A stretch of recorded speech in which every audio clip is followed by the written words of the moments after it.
So I'm sitting here with Peter. And what is your background? Very well. My background is in public health and health policy. I have over 2 decades experience of managing the health sector, hospital management, and as well as in charge of health policy formulation. At the moment, I'm the executive director of the Christian Health Association of Ghana, a faith-based health service organization that provides 30% of healthcare in Ghana with barely 7.5% of the health infrastructure. We provide about 30%. So I trained in the Royal Tropical Institute of Amsterdam for my public health and health policy in the London School of Economics. And so you know all about health. You may say, I know some little things about health. You're still modest, but it sounds like you know very well what's going on in Ghana and other parts of the world probably as well. Maybe, yes. About health. And we're here at the conference about cancer, Inspire to Live. What's the connection with cancer? Yeah, absolutely. Cancer has a high disease burden, has a lot of socioeconomic impact on the society. And with aging population, rise of NCDs and other conditions, the incidence of cancer is going really high up, and yet it suffers from low visibility. Low visibility. How come? How come it's low visibility? Absolutely, because it affects individuals, and thus far the system has not been able to document the impact on families, on the society. If one person in low and middle income country like Ghana has cancer, and he is probably the breadwinner, it affects entire family, entire community. Much more, the cost of early detection, diagnosis, and treatment is very high. Chemotherapy, radiotherapy are very high. So, and yet it doesn't have the traction, the visibility of probably AIDS, malaria, and others. And so that leads to some unintended neglect. Right. And what would you say is the reason? Why is it not so visible as the other more visible diseases? Yes, very well. One, people who are affected mostly cancer in my country may be living in the rural areas, neglected areas of the country, and the centers that are designated for cancer diagnosis and treatment are in the cities. So they may probably prefer to die in their terminal conditions without really coming up to the cities for treatment. And sometimes those who can afford the treatment are very few. They bear the expensive cost of treatment. They go through the motions of therapy, chemotherapy, radiotherapy, without engaging the government. But now the narrative is changing. We have advocacy groups that have been able to make a case to policymakers to recognize cancer as also in the rural areas. Yes, rural areas now. The National Health Insurance Scheme has been able to enlist India's service benefit package, some aspect of childhood cancers, some analgesics, medications, and food supplements have been, as part of the benefit package of the National Health Insurance Scheme. So the narrative is changing, and it barely began. It was only some few months ago. And has this been the result of advocacy? Yes, it has been the result of active, conscious advocates of the entire system for us to recognize the costs of cancer on individuals, on the family, and on society as such. And the fact that it was like marginalizing certain group of people within the health space. It is an equity issue, a human right issue that needed attention just as others. And I think also that the rising case of NCDs is making the case. Indeed, people die from cancer. The system is now recognizing that indeed it is time to document and make a gentle shout, of course with passion and intensity, so that... So there's more awareness, people are more taking action. And you say it's only a couple of months that this has been changing. A couple of months. The National Health Insurance Scheme has been in existence for the past 20 years, almost 20 years. Next year will be 20 years. Cancer benefit package was only enlisted on some few months ago. So you could see a 19-year gap. You could ask what happened over the past 19 years. Yes. People who had cancer were neglected. They couldn't just simply died, had no treatment. Died, and that is where, for us as faith-based organizations, we came in. There are several aspects of cancer treatment, pain management, palliative care services, aspects of psychosocial support, spiritual support, you may say, support, counseling, physical support, and other tangible support that helped with improving the quality of life of cancer patients, prolonging survival, and of course, making a case for us to have a sustainable cancer or palliative care services within the larger service delivery portfolio. And also a very important subject, right? Palliative support, right? What's the connection with Inspire to Live? Yes, Inspire to Live, I would say, is a discovery. It's a discovery. Inspire to Live elevates the issue of cancer, palliative care, pain management to the international level. It validates local advocacy. It ensures that indeed we can have a global forum of collaboration and partnership of key actors, of purchasers, that is the National Health Insurance Scheme, service providers, activists, and those who are affected. Yesterday, we heard of working together. I think there's a pathway for embedding the issue of cancer, pain management, and palliative care within the larger global space. Of course, with local action, it is very clear that the care, cure, compassion, courage, commitment that are needed to manage cancer could be embedded as part of our culture, human rights, promote entitlement. If we come together at all levels so that cancer gains traction, the issue of the myth around cancer could be demystified. And then, most importantly, Inspire to Live would promote significant investments in early diagnosis, treatment, and of course, long-term management of this whole cancer thing. So Inspire to Live... Very necessary, I reckon. Absolutely. That is a pathway for sustainable investment in cancer treatment, in palliative care services, and letting us recognize that holistic health and well-being can never be perfect without inclusion of palliative care services. We are still very much fixated, rightly so, on curative, promotive, disease prevention, or whatever, but palliative is part of the broad spectrum of health services, and that is the reality of life that we have to embrace. Inspire to Live provides that platform for us to recognize the reality of cancer and how we can promote global interests, local action, and of course, sustainable investments in the issue of cancer treatment. Because then, would it be fair to say that Inspire to Live also provides a platform for exchange of information, knowledge about palliative care, about cancer in general? Is that how it works for you? Absolutely. Inspire to Live is a coming together of global audience, several countries, several races, local experience.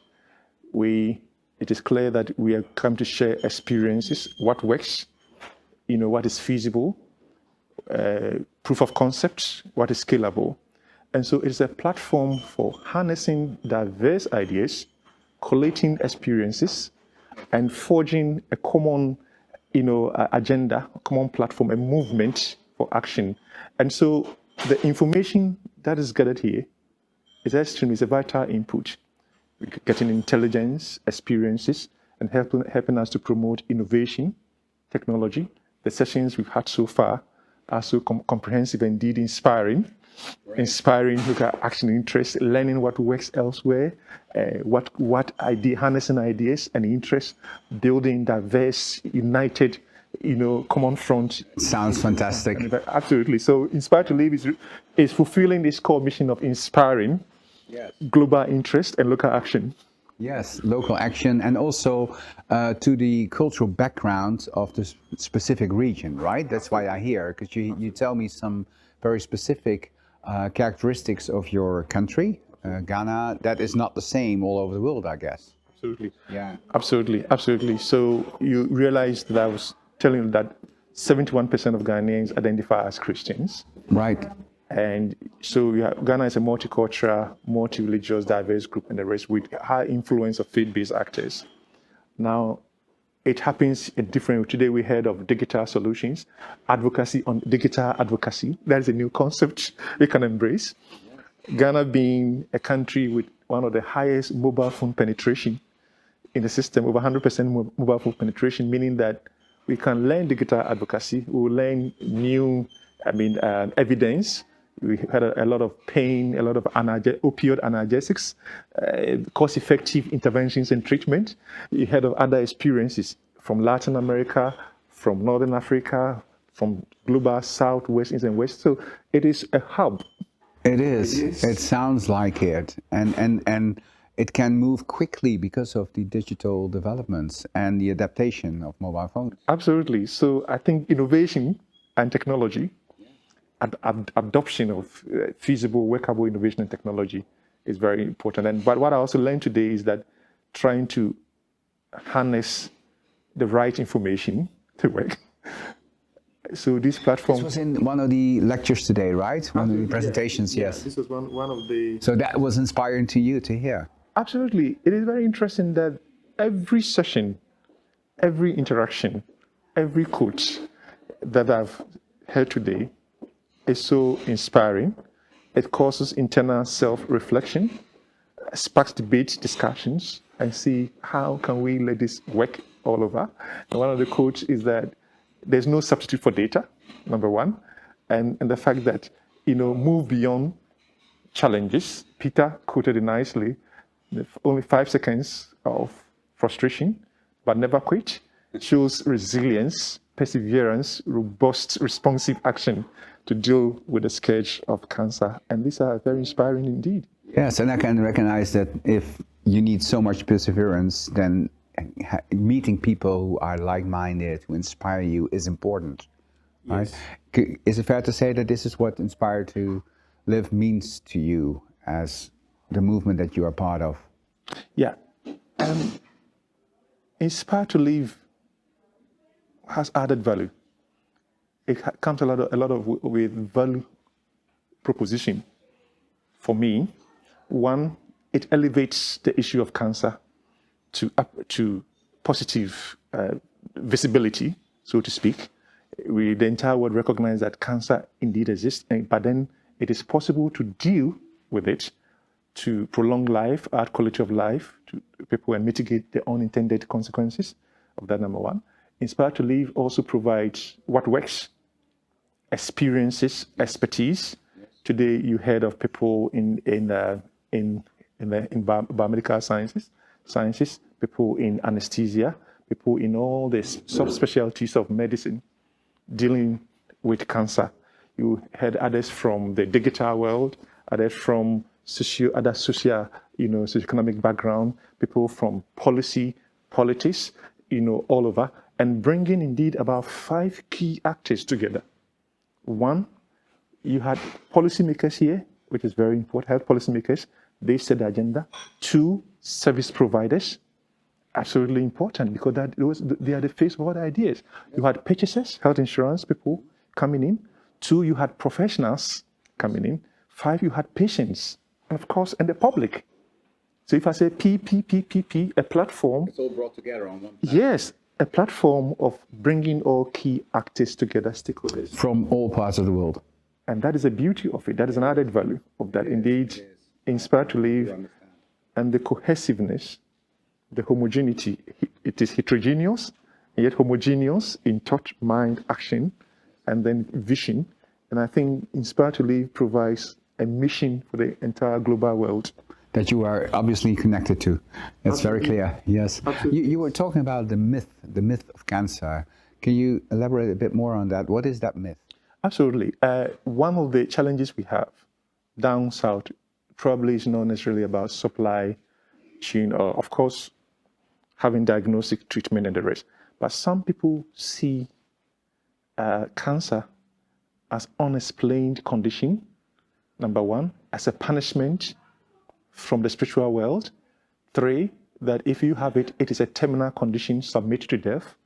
4, the fact that if you embrace treatment, most of them are opioid analgesics, it may lead to substance, addiction. Others believe that it is a death sentence. So all these myths and misconceptions sometimes do not let people seek care. Sure, I In understand. our part of the world. If you don't believe there's any cure, then why would you? Okay. And then secondly will lead to non-adherence to treatment, because normally you find chemotherapy and radiotherapy long-term type of care around that. So these myths and misconceptions, or some people even seek herbal treatment. Some people only pray because they see it as punishment from the gods, and the source of treatment is not probably to seek biomedical support and care. And that is why dealing with cancer is a multidisciplinary, coordinated, integrated action comprising doctors, the healthcare professionals, the society, the public, even the church, the faith-based, to let people understand that it is a sickness that is part of human life. Yes. And any sickness that is well diagnosed, God also provides treatment options for that. And treatment options are part of the prayers that we have, that God provides us. And that would break the myth, in fact, right? Absolutely. Yes. It will normalize cancer disease. As part of the... And it's not a punishment. Yes, especially. So we have to decouple it from that negative spirituality to a normal way of life, so that people would then voluntarily submit to treatment. Because paying for it is one, but people utilizing the services and embracing it. And treatment oftentimes has to do with mental, like mental submission to instructions, having the confidence and faith, trust in biomedical science. So all these aspects are very important in dealing with cancer, and then managing pain and ensuring that palliative care services become very relevant and vital within the entire society.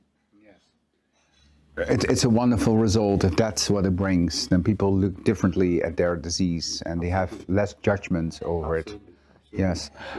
Just to conclude, one word that you would take home after this conference, if you had to summarize. Yes. One word. Inspirational platform for harnessing the power, the expertise, experiences of the global world to deal with cancer. Inspire to Live brings that added value, the fight against cancer. Thank you so much for this interview. Much privilege, with pleasure. It's been a pleasure. Nice. Very nice.